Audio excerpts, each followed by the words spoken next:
warahmatullahi wabarakatuh. Waalaikumsalam warahmatullahi. Alhamdulillahilladzi an'amana bi'idhari sayyidil bashar. Wassalatu wassalamu ala khairil akhyar wa ala alihi wa ashabihi wa man tabi'ahu ila yaumil mahsyar.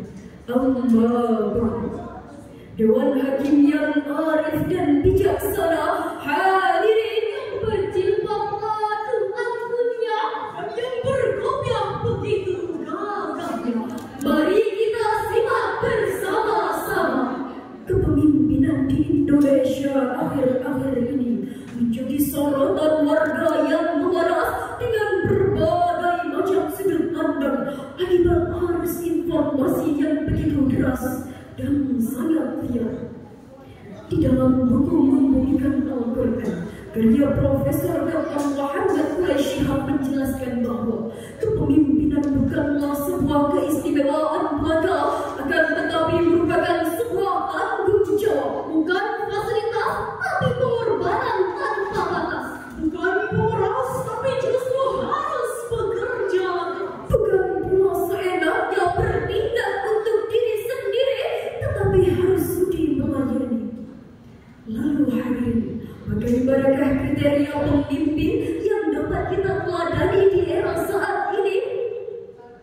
Oleh karena itu, pada kesempatan kali ini, perkenankan kami menyampaikan syarahan Al-Quran yang bertajuk Pemimpin Ideal di Era Milenial dalam Perspektif Al-Quran. Sebagaimana landasan firman Allah dalam Al-Quran Surah Al-Maidah ayat 57 yang berbunyi,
aku berlindung kepada Allah dari godaan syaitan yang berkuku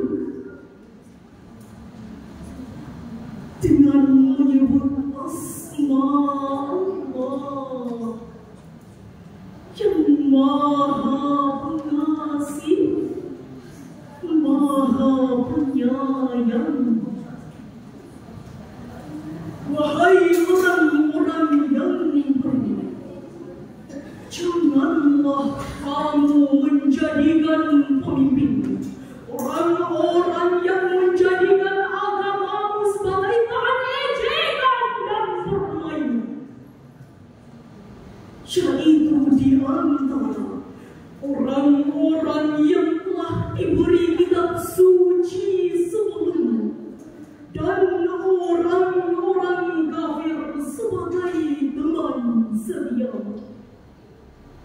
Dan bertakwalah kepada Allah jika kamu orang-orang yang beriman. Hadirin para pencinta Al-Quran dan penebar kasih sayang, Syekh Fakhruddin Ar-Razi dalam kitab tafsirnya Mafatihul Ghaib juz 12 halaman 29 menjelaskan bahwa ayat ini turun berkenaan dengan Rif'ah bin Zaid dan bin Al-Haris yang awalnya menampakkan keimanan mereka namun akhirnya menjadi munafik, sedangkan orang-orang Islam terlanjur mencintai kedua pemimpin ini. Lalu dengan ayat ini Allah melarang kita untuk mengikuti pemimpin yang mempermainkan agama. Hal ini sesuai dengan hadis yang diriwayatkan oleh Imam Bukhari dari Abu Sa'id radhiyallahu anhu. Rasulullah sallallahu alaihi wasallam bersabda, "Idza wusila al-amru ila ghairi ahli fantazir as-sa'ah." Apabila sebuah urusan diserahkan kepada orang yang bukan ahlinya, maka tunggulah saat kehancurannya. Ma'asyiral muslimin rahimakumullah, saat ini masih banyak oknum pemimpin yang menjadikan agama sebagai senjata untuk memikat hati masyarakat, namun akhirnya ialah yang menjadi pengkhianat. Tidak perlu menyebutkan berita-beritanya karena telah tersebar di jejaring media. Media sosial kini menjadi saksi betapa megahnya pesta pora pemimpin kita yang berdasi. Makanan melimpah laksana surga dunia milik sendiri, berfoya-foya sampai lupa diri, sedang rakyatnya hanya menonton di layar televisi. Hadirin yang kami hormati, menurut data Komisi Pemberantasan Korupsi dari tahun 2004 hingga tahun 2023 telah tercatat 1.681 kasus korupsi yang didominasi oleh pemimpin daerah, DPR dan DPRD hingga petinggi-petinggi negeri. Na'udzubillah, tsumma na'udzubillahi min dzalik. Padahal Allah Subhanahu wa Ta'ala telah berkali-kali mengingatkan kepada kita untuk tetap berada di jalannya agar selamat dari api neraka. Hal ini sesuai yang termaktub dalam Al-Quran, Surah Al-Ma'idah ayat 8. Ya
Wahai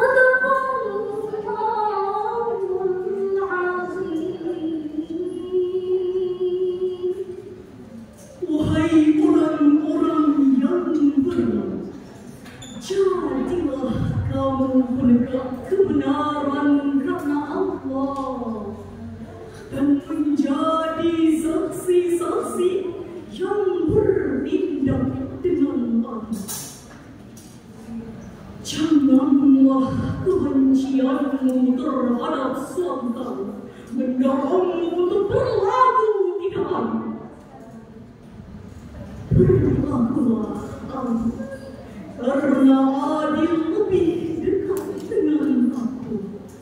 Bertakwalah kepada Allah.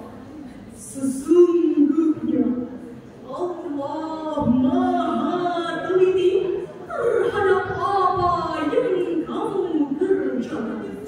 Maha benar Allah yang Maha Agung dengan segala firman-Nya. Hadirin yang berbahagia, Syekh Al-Jamal dalam kitabnya Al-Futuhatul Ilahiyah yang merupakan hasyiah dari kitab Tafsir Jalalain juz 3 halaman 190 menukil pendapat Ibnu Abbas bahwa yang dimaksud dalam kalimat qawamina adalah orang-orang yang menegakkan hak-hak Allah dalam setiap urusan. Hal ini harus ada dalam diri seorang pemimpin karena pemimpin adalah contoh bagi rakyat-rakyatnya.